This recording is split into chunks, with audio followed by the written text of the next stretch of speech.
12절까지 말씀 한 절씩 교독하시고 마지막 72절은 함께 읽도록 하겠습니다. 베드로는 아랫뜰에 있더니 대제사장의 요종 하나가 와서 베드로가 불 쬐고 있는 것을 보고 주목하여 이르되 너도 나사렛 예수와 함께 있었도다 하거늘 베드로가 부인하여 이르되 나는 내가 말하는 것이 무엇인지 알지도 못하고 깨닫지도 못하겠노라 하며 앞뜰로 나갈새 요종이 그를 보고 곁에 서 있는 자들에게 다시 이르되 이 사람은 그 도당이라 하되 또 부인하더라. 조금 후에 곁에 서 있는 사람들이 다시 베드로에게 말하되 너도 갈릴리 사람이니 참으로 그 도당이니라. 그러나 베드로가 저주하며 맹세하되 나는 너희가 말하는 이 사람을 알지 못하노라 하니 닭이 곧 두 번째 울더라. 이에 베드로가 예수께서 자기에게 하신 말씀 곧 닭이 두 번 울기 전에 내가 세 번 나를 부인하리라 하심이 기억되어 그 일을 생각하고 울었더라. 아멘. 네, 지난 2019년 4월 프랑스 파리를 대표하는 건축물 중에 하나인 노트르담 성당이 불에 타는 화재 사건이 있었습니다. 너무 잘 아시는 그 빅토르 유거가 쓴 노트르담의 꼽추라는 소설이 있죠. 그리고 그 소설이 요즘에는 노트르담의 꼽추가 아닌 파리의 노트르담이라는 제목으로 나오기도 하는데요. 그 소설의 배경이 되었던 장소가 바로 이 노트르담의 성당입니다. 꼭 그것뿐만이 아니라 모든 프랑스 국민들을 대표하는 그들이 생각하는 상징적인 건물, 파리를 대표하는 건물이라고 보는 것이 바로 이 노트르담 성당입니다. 근데 그런 건물이 화재로 인해서 한 번에 무너지게 된 것입니다.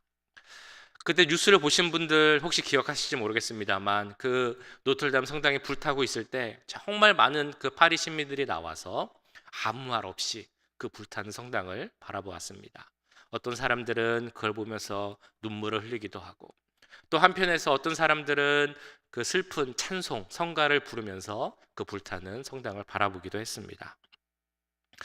그들에게 있어서 이 노트르담 성당의 화재 사건이 충격이었던 이유는 그 성당이 지난 12세기 이후 800년 이후를 파리를 대표하는 건물로 있었던 이유도 있었고 또 하나는 그 오랜 기간 파리에 있으면서 어떤 훼손되거나 망가짐 없이 그대로 잘 유지돼 왔었다는 사실 때문이었습니다. 영원할 것만 같았던 저 성당이 한 번에 한날에 저렇게 불타서 무너지는 것을 보면서 그들은 정말 충격을 받았을 것입니다. 그런데 그 사건이 나온 후에 또 흥미로운 뉴스가 하나 나왔습니다. 그게 뭐냐면 그 노트르담 성당 그 지붕 위 첨탑에 있었던 그 청동 수탉상이 있었는데 그것을 발견하여 회수하였다라는 뉴스였습니다. 이 수탉상은 1935년에 이제 만들어져 세워진 것인데요. 그것이 타서 없어진 줄 알았는데 다행히 타지 않고 그 물건을 그대로 회수했다는 것입니다. 이 노트르담 성당도 그렇고 또 유럽이나 어디 성당을 다니다 보면 그 지붕 위 꼭대기에 닭이 조각이 되어서 그 조각상이 만들어져서 설치되어 있는 것을 보신 적이 있을 것입니다. 왜 성당에서는 카톨릭 성당에서는 닭을 조각하여서 그 형상을 조각상으로 만들어서 교회 지붕 위에 그 조각상을 설치해 놓을까요? 그 이유가 바로 오늘 말씀에 나오고 있습니다. 오늘 본문 말씀 앞부분을 보시면 예수님께서 잡혀서 대제사장 가야바의 집으로 가서 신문을 받는 장면이 나옵니다. 가룟 유다의 배신으로 인해서 그 무리들이 와서 예수님을 잡아가죠. 그 집에는 대제사장들, 장로들, 서기관들 이런 무리들이 많이 모여 있었습니다. 그래서 새벽까지 예수님을 불법으로 신문을 합니다. 그런데 그곳에 같이 있었던 제자가 한 명 있었습니다. 누구였죠? 바로 베드로였습니다. 어떤 면에서 보면 이 자리에 같이 있었던 베드로가 다른 제자들보다는 좀 더 나은 제자 같아 보이기도 합니다. 왜냐하면 다른 제자들은 이미 다 무서워서 그 자리를 피하고 도망갔는데 베드로는 그래도 그 자리에 남아 있었기 때문입니다. 예수님이 어떻게 끌려가시나, 지금 상황과 동태가 어떻게 되나, 비록 그 군중의 무리 속에 섞여서 몰래 몰래 가고 있었는지 모르겠지만 그래도 베드로는 그 자리에 있었습니다. 그런데 베드로가 그 자리에 있었다고 해서 정말 다른 제자보다 더 나은 모습을 가진 제자였는가? 이건 우리가 한번 생각해 봐야 할 문제일 것입니다. 오늘 말씀 마가복음 14장을 보시면 베드로가 어떤 상태였는지 그 상태를 알려주는 단어가 두 가지가 있습니다. 하나는 35절에 나오는 조금 나아가사라는 단어입니다. 조금 나아가사 땅에 엎드려 될 수 있는 대로 이때가 자기에게서 지나가기를 구하여. 자, 이 장면은 예수님께서 겟세마네 동산에 올라가서 기도하시는 그런 장면이죠. 제자들 중에서 3명, 베드로와 야고보와 요한을 데려갑니다. 그리고 그들에게 이렇게 부탁을 하시죠. 너희가 잠들지 말고 깨어 기도하라 라고 말씀하십니다. 그리고 예수님은 조금 더 나아가서 기도를 합니다. 그 앞으로 다가올 고난을 생각하며 혹시 가능하거든 이 잔을 내게서 지나가게 하옵소서, 이런 그 피눈물 나는 기도를 하십니다. 그때 제자들은 어떻게 하고 있었습니까? 제자들은 기도하지 않고 자고 있었다는 것입니다. 그런데 그 예수님과 제자들 베드로와 야고보와 요한과의 그 거리가 얼마나 되었을까요? 오늘 나온 것처럼 조금 더 나아간 거리였습니다. 누가복음에서는 이 거리에 대해서 돌 던질 만큼이라고 나옵니다. 돌 던지면 닿을 만큼 거리 정도로 예수님이 나아갔다. 정말 조금만 더 나가면 닿을 만한 가까운 거리였다는 것입니다. 그러나 거리상으로는 이렇게 가까운 거리였는지 몰라도 그 제자들과 예수님의 그 거리, 실제 마음의 거리는 정말 먼 그런 상태였습니다. 베드로는 눈앞에 그 돌 던진 만큼 앞에 있었던 예수님께 나아가지 못했다는 것입니다. 그 거리를 좁히지 못했죠. 그래서 베드로는 결국 예수님과의 거리가 조금 더 멀어지게 되었습니다. 그 거리에 대해서 54절에서는 이렇게 말씀합니다. 베드로가 예수를 멀찍이 따라 대제사장의 집 뜰 안까지 들어가서 아랫 사람들과 함께 앉아 불을 쬐더라. 거리가 얼마만큼이 되었습니까? 멀찍이 떨어져 따라갈 정도가 되었다라고 나왔습니다. 이렇게 보면 다른 제자들은 다 도망갔는데 베드로는 그래도 그 자리에 있었다. 이게 중요한 것이 아님을 알게 됩니다. 그는 가까이 가지 못했고 예수님에게서 멀찍이 떨어진 상태였습니다. 멀찍이 있었기 때문에 그에게 다가올 시험을 이기지 못하는 상태가 되었다는 것입니다. 이걸 보면 우리가 하나님을 믿는 그 신앙생활을 할 때 있어서 정말 중요한 것이 우리와 하나님과의 그 거리가 얼마나 되느냐, 이게 중요하다는 것을 알게 됩니다. 우리가 이렇게 나와서 예배드리고 또 교회를 자주 오고 그러면 우리는 이렇게 생각을 합니다. 나와 하나님과의 거리가 그렇게 멀지 않다, 비교적 가깝다, 이렇게 생각할 수 있습니다. 근데 그걸로 만족해서는 안 됩니다. 내가 정말 하나님과의 거리가 가까운지를 생각해야 합니다. 그리고 또 중요한 것은 날마다 주님께 더 가까이 가기를 노력해야 합니다. 왜냐하면 우리의 습성, 우리의 죄된 본성상 우리는 자연히 하나님에게서 멀어지려고 하는 그런 모습이 우리에게 있기 때문입니다. 그러니까 우리가 하나님께 더 가까이 가려고 하지 않으면 우리는 자연스럽게 하나님께 멀어진다는 것입니다. 그래서 주님하고 멀찍이 있는 경우가 어느 날 갑자기 생기는 것이 아닙니다. 그렇지 않은 경우가 더 많다는 것이죠. 조금씩 멀어지다 보면 어느 순간 주님과 나의 거리는 멀리 떨어져 있게 되고, 또 어떤 경우는 주님과의 관계가 정말 끊어질 정도까지 되는 경우도 보게 됩니다. 그러다 보면 예수님을 부인하는 경우까지도 생기게 됩니다. 오늘 말씀에 보신 것처럼, 그리고 예수님께서 이미 예언하셨던 것처럼 베드로는 오늘 말씀에서 3번 예수님을 부인하게 됩니다. 66절 이후로 나오는데요, 좀 길지만 제가 읽어보도록 하겠습니다.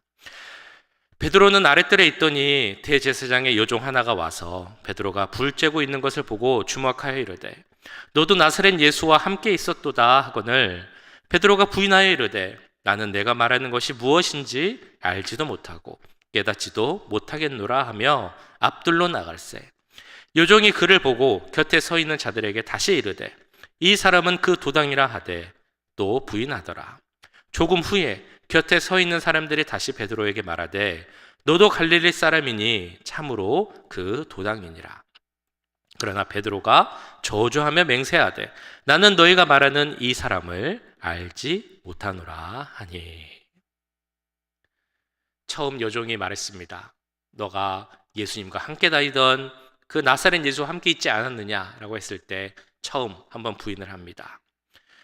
또 너가 그 예수님과 함께 다녔던 도당이다. 도당이라 함은 무리, 이렇게 몰려다니는 무리 중에서도 좀 안 좋게 다니는 무리를 말하는 그런 단어입니다. 네가 예수님과 함께 다니는 그 도당, 무리가 아니었느냐 했을 때 두 번째 부인을 합니다.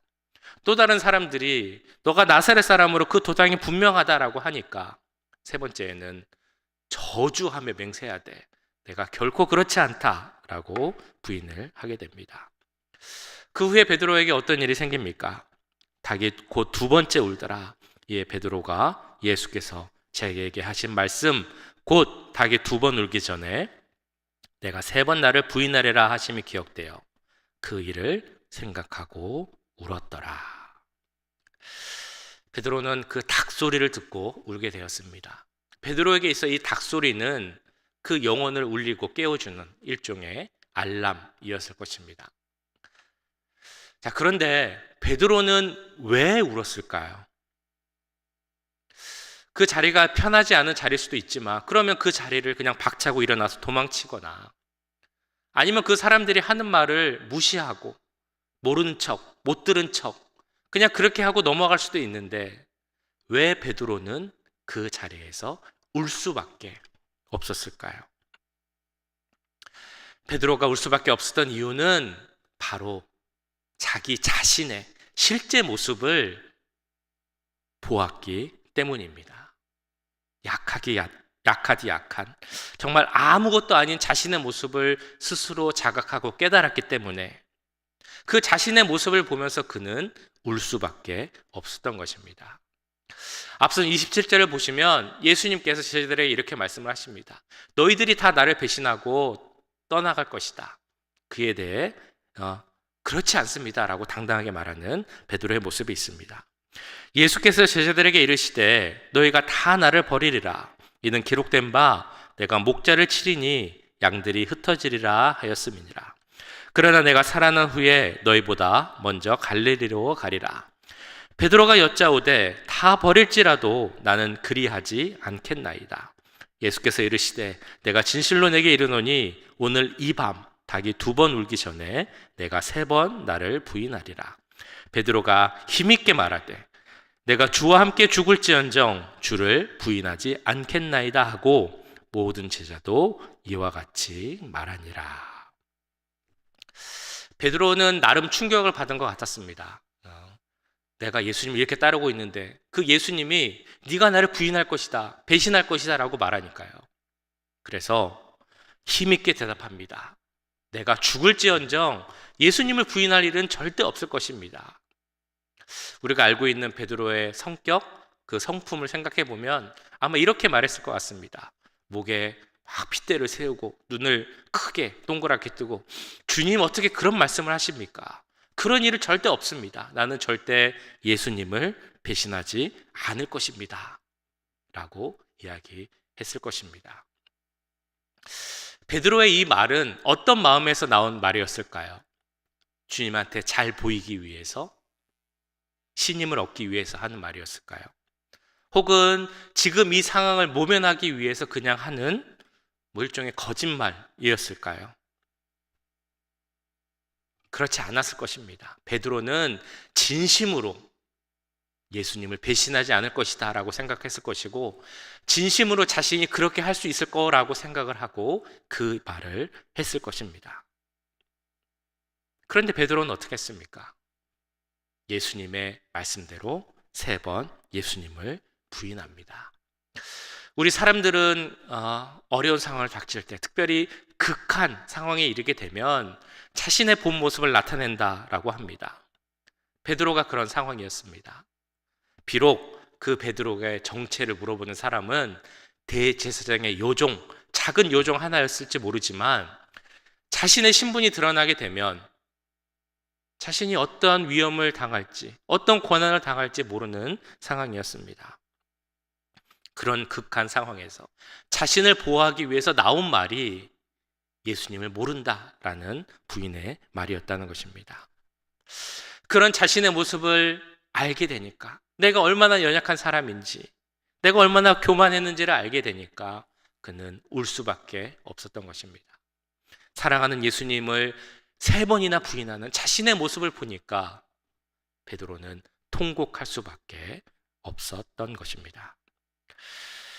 우리가 기도할 때도 참 그런 것 같습니다. 우리가 기도할 때 어떻게 기도하십니까? 주님, 제가 주님 정말 잘 믿겠습니다. 주님 더 사랑하고 싶습니다. 더 섬기고 헌신하겠습니다. 때론 나한테 손해가 와도, 때론 나한테는 위험이 와도 양보도 하고 주님을 위해 그 손해도 감수하겠습니다 라고 기도합니다. 근데 이 기도가 그냥 주님한테 잘 보이기 위해서 하는 기도는 아니잖아요. 정말 우리가 진심으로 주님께 그렇게 되고 싶어서 기도를 합니다. 그런데 막상 그런 상황을 만나게 되면 우리는 어떤 모습을 보입니까? 그게 정말 나한테 해가 되고 위험이 되고 손해가 되면, 어려움이 생기고 고난이 생기면 그 일을 실제로 감당하고 감수하는 것은 쉽지 않습니다. 사실 내 힘으로, 내 스스로의 힘으로 그것을 감당하는 것은 참 어려운 일입니다. 그래서 우리가 기도할 때 이런 기도도 하면 좋겠습니다. 내가 이렇게 하겠습니다. 이렇게 할 수 있도록 해주세요 라는 어떤 결단의 기도도 물론 중요하고 꼭 해야 되겠지만, 주님, 내가 어떤 사람인지 알게 해주세요. 내가 얼마나 약한 존재인지 스스로 깨닫게 해주세요. 그리고 그 약한 내가, 그 약함을 벗어나기 위해서 어떻게 해야 하는지 그것도 알게 해주시고, 그때 내가 아닌 주님을 의지할 수 있는 믿음을 주세요. 이런 기도를 하는 것도 너무 중요한 기도입니다. 지난 목요일 새벽 예배 때도 이 말씀을 드렸습니다만, 누가복음을 보시면 예수님이 부활 후 제자들에게 예루살렘을 떠나지 말고 머물러 있으라 라는 말씀을 이렇게 주십니다. 볼지어다 내가 내 아버지께서 약속하신 것을 너희에게 보내리니 너희는 위로부터 능력으로 입혀질 때까지 이 성에 머물라 하시니라.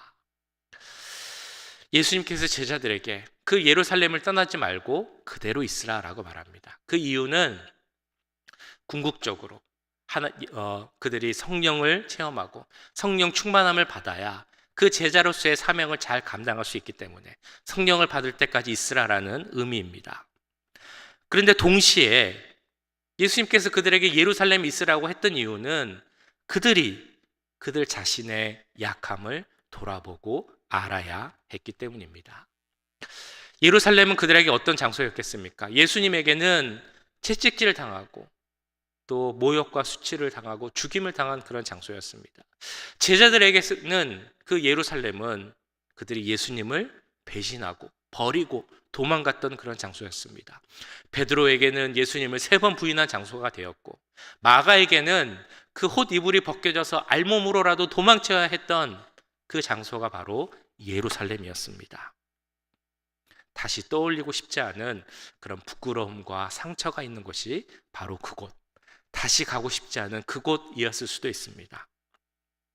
그런데 그곳에 머물라라고 하는 이유는 그런 일을 할 수밖에 없었던 그 연약한 자신의 모습을 돌아보고 알라라는 그 의미가 있는 것입니다. 우리는 얼마나 나 자신을 돌아보고 계십니까? 나 자신에 대해서 얼마나 알고 계십니까? 그 심리학 치료 중에 거울 치료라는 것이 있습니다. 그게 뭐냐면 내가 모르는 나의 모습을 알게 해주기 위해서 다른 사람이 내 모습을 그대로 흉내내서 내가 이렇게 한다라는 그 모습을 알게 해주는 그런 방법입니다. 내가 어떤 사람인지, 어떤 모습으로 살고 있는지 그 모습을 스스로 알 수 있도록 해주는 방법이죠. 역지사지의 방법이라고 할 수 있을 것입니다. 이런 치료 방법이 있다는 것 자체가 내가 나 자신을 아는 것이 얼마나 힘든가를 말해주는 반증일 것입니다. 우리는 우리 자신을 얼마나 알고 계십니까? 우리는 사실 다 겉모습은 잘 포장되어 있습니다. 저도 저의 본 모습보다 훨씬 잘 포장되어 있는 모습들이 많이 있습니다. 내 실제 모습을 보고 싶어도 그 내 실제 모습을 찾아보려고 하면 부끄럽기도 하고 또 여러 마음이 어려우니까 그것을 피하게 됩니다. 그래서 때로는 포장된 내 모습이 진짜 내 모습이다라고 생각을 하기도 합니다. 그런데 우리는 진짜 내 모습이 어떤 모습인지를 알아야 합니다. 내가 얼마나 약한 사람인지, 내가 얼마나 부족한 사람인지를 알아야 합니다. 왜냐하면 그래야 우리가 하나님을 더 의지하고 하나님을 더 신뢰하며 기도할 수 있기 때문입니다. 그리고 그래야 우리가 고난과 극한 상황이 온다 할지라도 넘어지지 않고 그것을 이겨낼 수 있기 때문입니다. 나 자신을 더 알기에 힘써서 하나님을 더 신뢰하고 그런 고난과 어려움도 이겨낼 수 있는 그런 큰 믿음을 가진 우리 모두가 되길 간절히 소원합니다. 자, 그러면 우리가 어떤 것을 기준으로 해서 우리 자신의 모습을 알기를 힘써야 하겠습니까? 오늘 말씀 같은 내용이 나온 누가복음 22장을 보시면 베드로가 우는 장면에 대해 이렇게 말씀합니다. 주께서 돌이켜 베드로를 보시니 베드로가 주의 말씀 곧 오늘 닭 울기 전에 내가 3번 나를 부인하리라 하심이 생각나서. 자, 이 내용은 누가복음에만 나오는 그런 내용인데요. 베드로가 예수님을 3번 부인한 그 순간 예수님이 돌이켜 베드로를 쳐다보았다라는 그 내용입니다.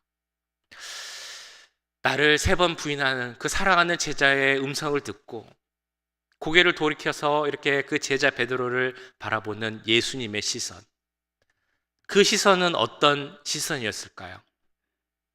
어떻게 네가 나를 3번이나 부인할 수 있느냐라고 하며 바라보는 어떤 책망의 시선이었을까요?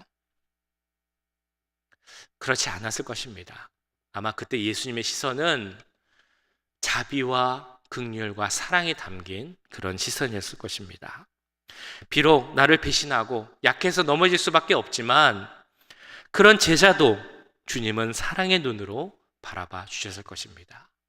그리고 그런 예수님의 시선과 베드로의 시선이 서로 맞닿았을 때 베드로는 자기의 실체를 알게 됩니다. 그렇기 때문에 울 수밖에 없게 된 것이죠. 이 상황을 상상해 보면 어떤 영국 무대에 배우들이 많이 있는데 두 주인공인 예수님과 베드로에게만 스폴라이트이 비치는 그런 장면이라고 상상해 볼 수 있습니다. 많은 사람들이 있지만 아무 소리도 들리지 않고 아무도 보이지 않습니다. 보이는 것은 오직 예수님밖에 없죠. 그 예수님은 내가 예수님을 3번이나 부인했는데도 나를 따스한 사랑의 눈으로 바라봐주고 있는 것입니다. 그 예수님과 베드로의 시선이 맞닿는 순간, 그 베드로가 예수님 앞에 단독자로 서서 그 예수님을 만난 순간 베드로는 그 자신의 모습을 볼 수 있었던 것입니다. 이 시선뿐 아니라 또한 말씀을 통해 베드로는 스스로의 모습을 보게 됩니다. 주님과의 시선이 마주친 후에 네가 나를 3번 부인할 것이다 라는 주님의 말씀이 생각이 납니다.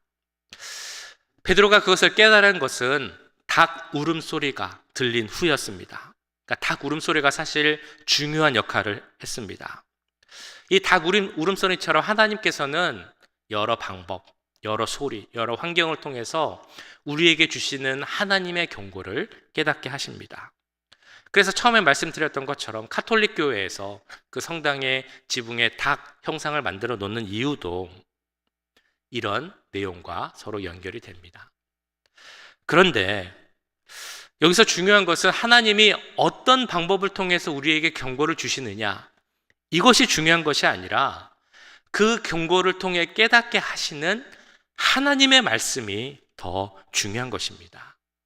그 말씀을 우리가 깨달아야, 그 말씀을 생각하고 그 뜻을 알아야 그 말씀을 통해 그 말씀 앞에 서 있는 우리 자신을 깨달을 수 있기 때문입니다.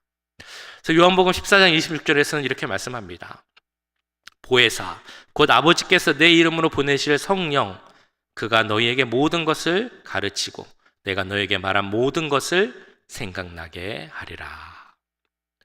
이 말씀처럼 성령이 우리에게 중요한 것은, 그 도우심이 중요한 것은 성령님께서 주님이 우리에게 주신 말씀을 생각나게 하시기 때문입니다.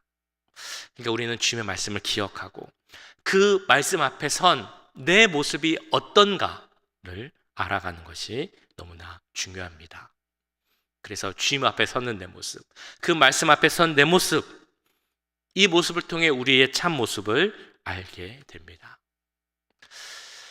내가 내 참 모습, 진짜 모습을 알게 되면 그때 그 뒤로 따라오는 것이 있습니다. 그게 무엇일까요? 나의 부족한 모습을 알고 나의 죄된 습성을 알면 우리가 할 수밖에 없는 것은 바로 주 앞에 엎드려 회개하는 것입니다. 누가복음 22장에 보시면 베드로가 나가서 울 때 그냥 운 것이 아니라 심히 통곡했다라고 말씀하고 있습니다. 자신의 모습을 알게 된 베드로는 그 자리를 벗어나 울 수밖에 없었습니다. 칼빈은 이 베드로의 통곡에 대해서 이렇게 설명을 합니다. 사람들의 눈길을 피하여 하나님과 그의 천사들을 바라보면서 흘린 눈물이었다. 그의 눈물은 마음속 깊은 곳에서부터 쏟아진 것이었다. 그러니까 베드로의 이 통곡, 눈물은 단순한 눈물이 아니었다는 것입니다. 여기서 말하는 통곡은 성경에 나오는 통회라는 말과 같은 단어입니다. 통회라는 말은 부스러지다, 깨뜨려지다 라는 그런 의미를 갖고 있습니다. 이게 바로 통회, 회개의 진정한 의미입니다. 나 자신을 부스러뜨리고 깨뜨리는 것입니다. 왜냐하면 다는 아무것도 할 수 없는 연약한 존재이기 때문입니다. 그렇기에 내 자신을 의지해서 내가 주님을 부인하는 일은 없을 것입니다 라고 외치는 것이 아니라 내가 약한 존재임을 깨닫고 나 자신을 깨뜨리고 내가 의지할 분은 주님밖에 없습니다 라는 것이 회개하는, 진정으로 회개한 자의 기도가 되는 것임을 믿습니다. 베드로는 오늘 왜 울었습니까? 베드로는 왜 통곡할 수밖에 없었습니까? 자신의 그 못난 모습을 바라보았기 때문입니다. 내 진짜 모습을 발견했기 때문입니다. 그렇다면 우리도 우리의 진짜 모습, 참 모습을 아는 것이 중요합니다. 어떻게 내 모습을 실제로 알 수 있겠습니까? 주님 앞에 단독자로 서서 주님을 만나야 합니다. 말씀 앞에 서서 그 말씀을 생각나게 하시는 주님의 음성을 들어야 합니다. 그래서 멀찍이 서서 주님을 따라가는 그런 믿음이 아니라 주님만 의지하며 살겠습니다. 그러기 위해 주님께 더 가까이 나가겠습니다.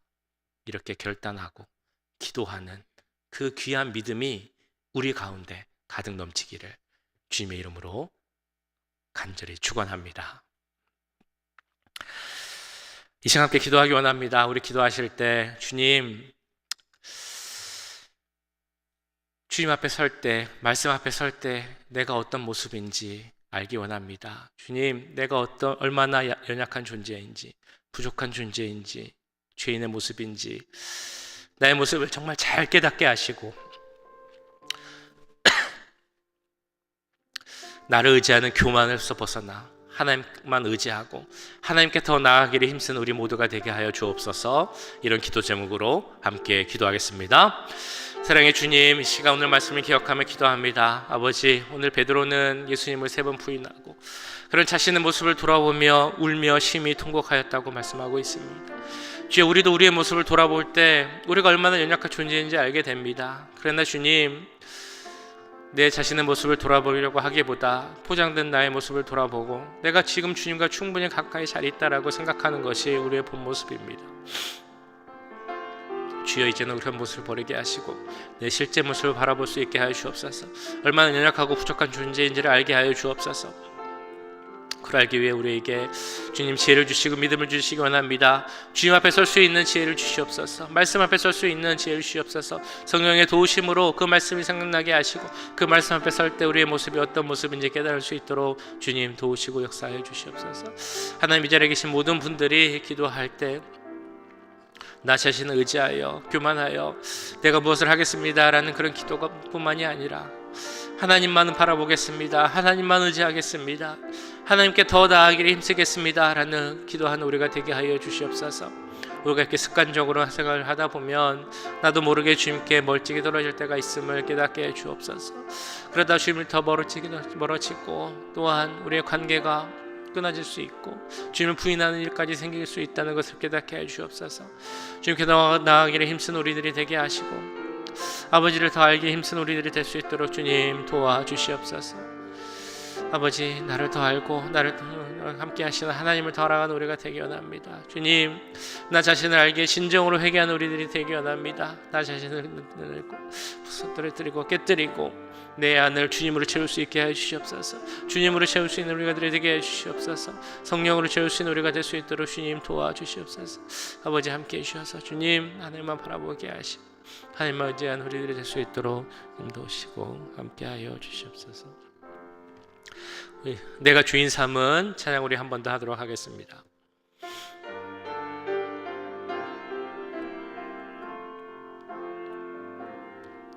내가 주인 삼은 모든 것 내려놓고 내 주 대신 주 앞에 나가 내가 사랑했던 모든 것 내려놓고 주님만 사랑해. 내가 주인 삼은 모든 것 내려놓고 내 주 대신 주 앞에 나가 내가 사랑했던 모든 것 내려놓고 주님만 사랑해.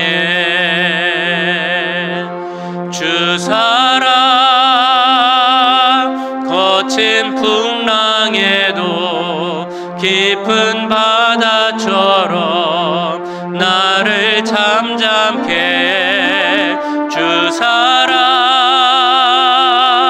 내 영혼의 반석 그 사랑 위에 서리.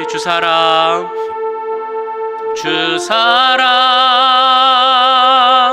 거친 풍랑에도 깊은 바다처럼 나를 잠잠케 해. 주 사랑 내 영혼의 반석 그 사랑 위에 서리.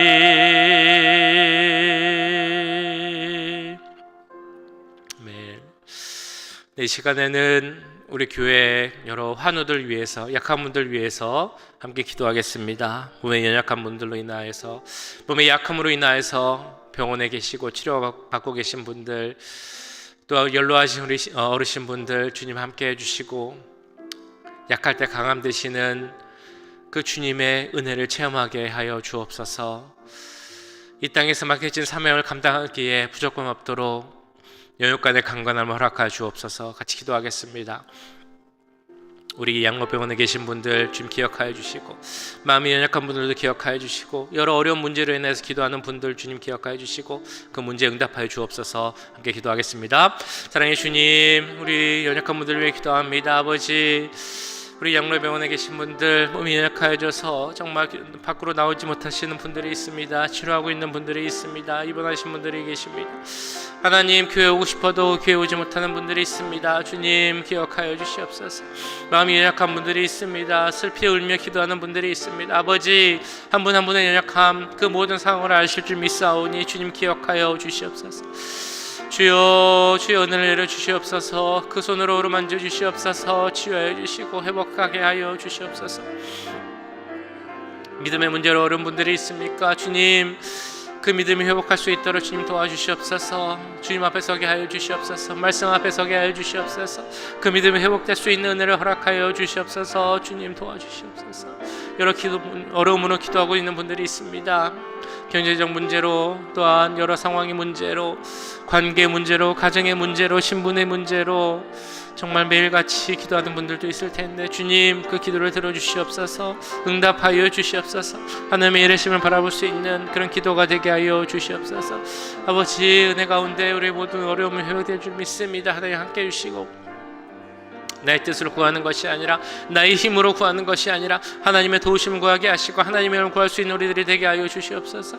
하나님의 구하심을 할 때, 성령의 역사심을 구할 때 주님께서 하실 줄 믿사오니 아버지, 우리에게 믿음을 허락하여 주셔서 우리가 믿음으로 구하면 믿는 자에게 능치 못할 일이 없다는 것을 깨닫게 하시고, 하나님의 뜻을 구할 때 그 하나님의 뜻 가운데 모든 것이 이루어질 줄 믿사오니 하나님, 하나님의 뜻을 구할 수 있는 우리들이 되게 하여 주시옵소서. 특별히 우리 약하신 분들에게 함께 하셔서 주님, 그 마음속에 힘을 더해 주시옵소서. 힘과 능력을 더해 주시옵소서. 외롭지 않게 하시고 성령 충만케 하시고 하나님, 교회에서 와서 함께 예배드릴 수 있는 그 은혜가 모든 분들에게 임할 수 있도록 주님 도우시고 함께 하여 주시옵소서.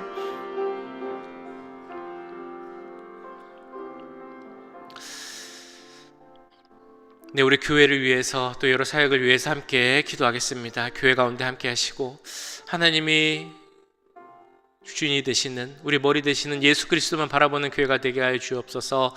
우리가 하는 모든 사역들이 열매 맺게 하시고 하나님 뜻 가운데서 진행되는 사역들 되게 하여 주시옵소서. 우리가 주 안에서 하나 되게 하시고 하나님의 뜻을 이루어가는, 하나님에게 귀하게 사용되는 우리 교회가 되게 하여 주옵소서. 이런 기도 제목으로 우리 교회와 모든 사역들을 위해서 함께 기도하도록 하겠습니다. 사랑의 주님, 우리 교회를 위해 기도합니다. 주님 함께 하여 주옵시고, 주님, 우리 교회가 주 안에서 바로 서는 교회가 되기 원합니다. 하나님, 우리 교회를 사용하여 주셔서 이 마지막 때 하나님의 뜻을 이루어가는 교회가 될 수 있도록 주님 도와주시옵소서. 아버지, 모든 사역자들을 위해서 기도합니다. 사역자들에게도 함께 해주시고 건강을 주시고 믿음과 성령 충만을 허락하여 주시옵소서. 하나님, 피곤치 않게 하시고 지치지 않게 하시고 또 기도하며 주 앞에 나아갈 수 있는 우리 사역자들이 되기를 기도합니다. 아버지, 모든 사역들 가운데 함께 하여 주시길 기도합니다. 주님, 은혜 내려주시고 열매 맺을 수 있도록 주님 도와주시옵소서. 하나님, 우리의 사역들 또한 교육부서의 모든 일들 함께 해주셔서 우리의 뜻대로, 우리의 생각대로 하는 것이 아니라 이 모든 것도 우리는 정말 아무것도 할 수 없습니다. 하나님이 하셔야 합니다라는 그 기도하며 믿음 가운데 진행되는 사역들이 되게 하시고 그런 사역들을 할 때 주 안에서 열매가 맺을 줄 믿습니다. 주여, 우리의 모든 일들이, 우리의 모든 사역들이 열매 맺을 수 있도록 좀 도와주시옵소서. 그러기 위해서 주님을 바라보는 우리 교회가 되기 원합니다. 우리의 머리 대신 예수 그리스도만 바라보는 우리가 되기 원합니다. 예수 그리스도께 순종한 우리가 되기 원합니다. 먼저는 깨어서 예수님의 말씀과 음성을 듣는 우리들이 되게 하시고 그 들려지는 주님의 음성을 듣고서도 듣지 않고 무시하는 것이 아니라 그 말씀을 그대로 순종하며 나아갈 수 있는 우리가 되게 하여 주시옵소서. 그 말씀을 이뤄가는 우리가 되게 하여 주시옵소서. 하나님의 빛을 이 세상에 비칠 수 있는 우리가 되게 하여 주시옵소서. 복음을 전하는데 힘쓴 우리들이 될 수 있도록 주님 도와주시옵소서. 하나님, 이 땅에 바른 교회가 되기 원합니다. 하나님 나라를 확장하는 데 사용된 우리 교회가 되기 원합니다. 바르게 서는 교회가 되게 하시고 우리가 정말 복음을 치는데 우리 성도들이 하나 될 수 있도록, 주 안에서 하나 된 교회가 될 수 있도록 주님 도와주시옵소서. 아버지, 역사하여 주시옵소서. 하나님, 우리에게 힘을 더하여 주시옵소서. 부족하지 않게 하시고 하나님 능력 가운데서 채워가는 우리 교회가 될 수 있도록 주님 도우시고 함께하여 주시옵소서.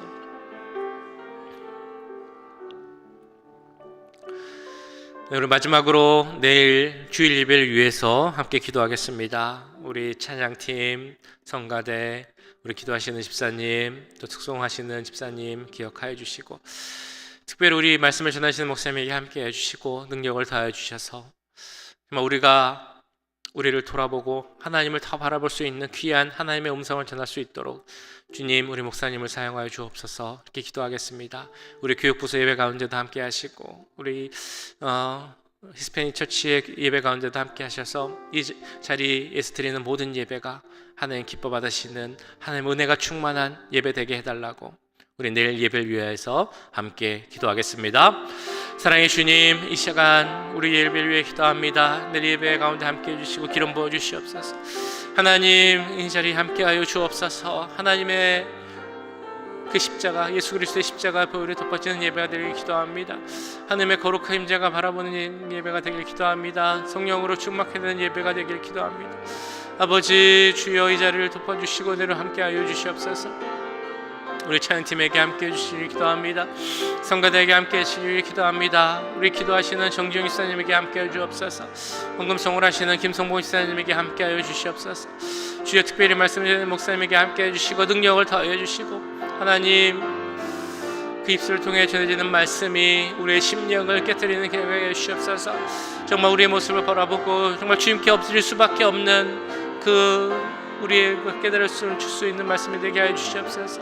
우리의 세상에서 사람을 관점이 변하게 하시고 우리의 삶을 변화시킬 수 있는 그런 말씀이 될 수 있도록 좀 도와주시옵소서. 예배에 참여하는 모든 분들이 예배자가 되기 원합니다. 한 분도 그냥 돌아가지 않게 하시고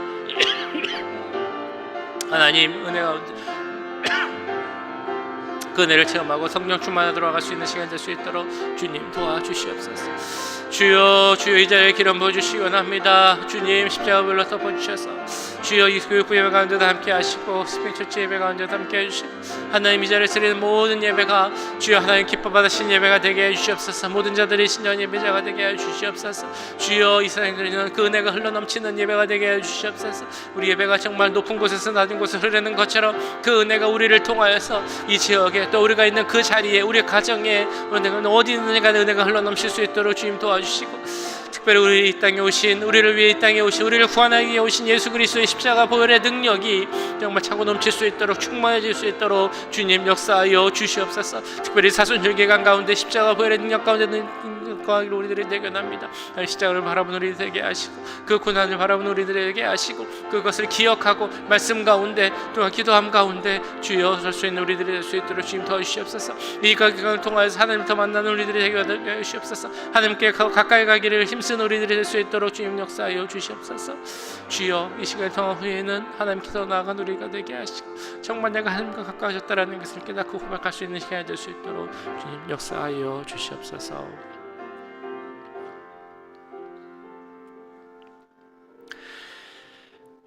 사랑의 주님, 오늘 베드로의 모습을 통해 우리 스스로의 모습을 돌아보게 하심을 감사드립니다. 정말 내 자신을 돌아볼 때 내어놓을 곳이나 자랑할 것이 무엇이 있겠습니까? 너무나 연약하고 부족한 나의 모습을 보게 됩니다. 이제는 더 이상 나 자신을 의지하지 않게 하시고 나 자신을 깨뜨리게 하시고 나 자신을 채울 수 있는 내가 바라볼 오직 한 분 예수 그리스도만 바라볼 수 있는 우리 모두가 될 수 있도록 역사하여 주시옵소서.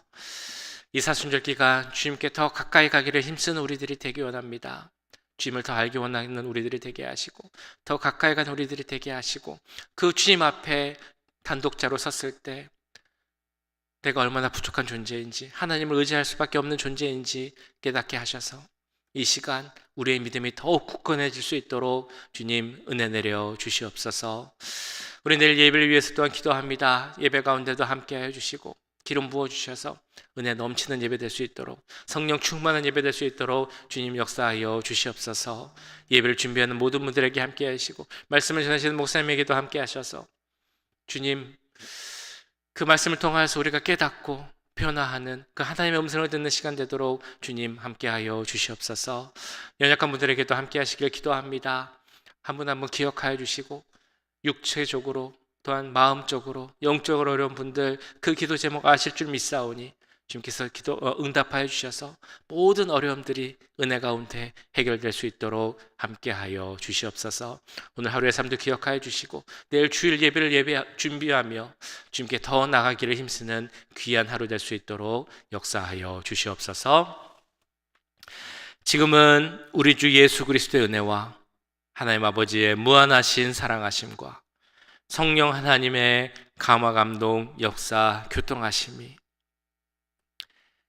나 자신을 의지하는 그런 어리석음에서 벗어나 하나님만 바라보고 하나님께 더 나아가길 원하는 이 자리에 함께한 모든 주의 자녀들과 그 가정과 직장, 우리 교회 위에 지금부터 영원까지 함께 하시길 간절히 축원하옵나이다. 아멘.